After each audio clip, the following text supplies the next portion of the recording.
Hello everyone, welcome back to knowledge for future study channel. Rajasthan GK के questions मैं इस video में discuss करूंगा। अगर आप चैनल पर नए हो तो चैनल को सब्सक्राइब जरूर करके जाएं। पहला क्वेश्चन है, निम्न में से असुमेलित युग्म को चुनें। एक तरफ आभूषण दे रखे हैं, दूसरी तरफ अंग दे रखा है। पहला ऑप्शन है बाजू जोड़, बाहु सिंगार, बिजायट। ये हाथ व भुजा से संबंधित हैं, तो आपको नाम से ही पता चल रहा होगा। बाहु शब्द भुजा के लिए आता है, बाजू शब्द भी भुजा के लिए आता है, ठीक है, हाथ के लिए आता है। और बिजायट, ये तीनों हाथ एवं भुजा के आभूषण हैं। बूझली, बाला और सुरग बाली, ये कान के आभूषण हैं, ठीक है, ये भी करेक्ट है। बाली शब्द से पता लग रहा होगा, बाली कानों में पहनी जाती है। बाला और बूझली ये भी कान के हैं। मसूरियो, बेड़ी चागड़ऊ और सिंजनी, ये पैर के आभूषण। ये थोड़े अलग नाम है लेकिन आपको याद रखने हैं। मसूरियो, बेड़ी चागड़ो और सिंजनी, ये पैर के आभूषण है। श्रृंगार पट्टी, सिरपेच और शिव तिलक, ये नाक का दे रखा है लेकिन ये नाक के नहीं है, आपको नाम से पता चल रहा होगा। सिरपेच, सिर आ रहा है, सिर बोलते हैं हम सर को, ठीक है। और श्रृंगार पट्टी, ये सिर और ललाट के आभूषण है, ना कि नाक के। तो हमसे असुमेलित युग्म पूछा था, फोर्थ ऑप्शन हमारा करेक्ट हो जाएगा। श्रृंगार पट्टी, सिरपेच और शिव तिलक, ये सिर व ललाट के आभूषण हैं। अगला क्वेश्चन है, आभूषण एवं शरीर के अंग का निम्न में से कौन सा युग्म सही सुमेलित नहीं है। पहला ऑप्शन है हालरो, ये गला का है। गोखरू, ये कलाई का है। रखन, ये कमर का आभूषण है, ये गलत है, ठीक है। रखन दांतों में लगाई जाने वाली चांदी व सोने की प्लेट होती है। रखन दांतों में लगाई जाने वाली चांदी व सोने की प्लेट को रखन कहते हैं। नोगरी, ये बाजू का है, ठीक है। तो हमारा ऑप्शन हो गया करेक्ट थर्ड। रखन कहाँ पर लगाई जाती है? दांतों में चांदी व सोने की प्लेट।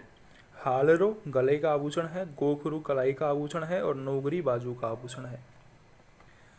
अगला क्वेश्चन है, कांच, लाख, हाथी दांत आदि की बनी चूड़ियों का समूह जिसे औरतें हाथ की कलाई पर धारण करती हैं। तो करेक्ट आंसर है उसका मुठियो।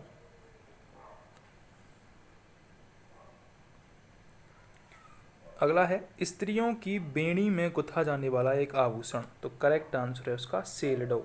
ये स्त्रियों की बेड़ियों में गुथा जाने वाला एक आभूषण होता है। इसके अलावा सोबन पान, ये जो सोबन पान ऑप्शन में दे रखा है, ये हथफूल होता है, हथफूल। इसके अलावा सदोल, ये कान का आभूषण होता है, संदोल। सोहली, ये स्त्रियों के ललाट का आभूषण होता है, स्त्रियों के ललाट का आभूषण होता है। स्त्री पुरुष के दांत में जड़ी सोने की चूंप क्या कहलाती है? तो करेक्ट आंसर है उसका मेख। स्त्री पुरुष के दांतों में जड़ी सोने की चूंप मेख कहलाती है। सुबा भालकऊ, रखड़ी व शिव तिलक नामक आभूषण किस अंग की शोभा बढ़ाते हैं? तो ये सिर के आभूषण है, सिर या ललाट के। सुबा भालकऊ, रखड़ी और शिव तिलक। अगला क्वेश्चन है, दुल्हन द्वारा पहने जाने वाली लाख की चूड़ी को क्या कहते हैं? करेक्ट आंसर है फर्स्ट ऑप्शन, लाखिणी। जामे पर लटकने वाली माला क्या कहलाती है? उसका आंसर है बदी। जामे पर लटकने वाली माला बदी कहलाती है। दुल्हन द्वारा पहने जाने वाली लाख की चूड़ी लाखिणी कहलाती है। सूट की साड़ियाँ कहाँ की प्रसिद्ध हैं? तो करेक्ट आंसर है इसका सवाई माधोपुर। सूट की साड़ियाँ सवाई माधोपुर की प्रसिद्ध हैं। निम्न में से कौन सा आभूषण पुरुषों से संबंधित नहीं है? तो करेक्ट आंसर है इसका लच्छों। ये चांदी के तारों का स्त्रियों के पाम का आभूषण है, स्त्रियों के पाम में पहना जाता है लच्छों एवं बीछिया। मुरकियां, अंगूठी और बलेवड़ा ये पुरुषों से संबंधित हैं, ठीक है। रिमझोल व रोल किस प्रकार के आभूषण हैं? तो रिमझोल व जो रोल होते हैं वो स्त्रियों के पैरों के घुंघरूदार आभूषण होते हैं, जिन्हें रिमझोल व रोल कहा जाता है, ठीक है। निम्न में से असंगत युग्म कौन सा है? बसन, ये कमर पे पहना जाता है स्त्रियों में।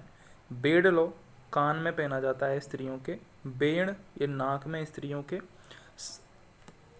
सरकयारो, ऑप्शन गला दे रखा है जो कि गलत है।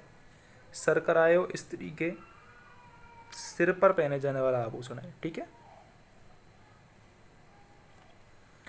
पुरुषों द्वारा कान में पहने जाने वाले जेवर का स्थानीय नाम क्या है? तो पुरुषों द्वारा कान में मुरकिये पहने जाते हैं, ठीक है। पुरुषों द्वारा कान में मुरकिये पहने जाते हैं। इंपॉर्टेंट क्वेश्चन है।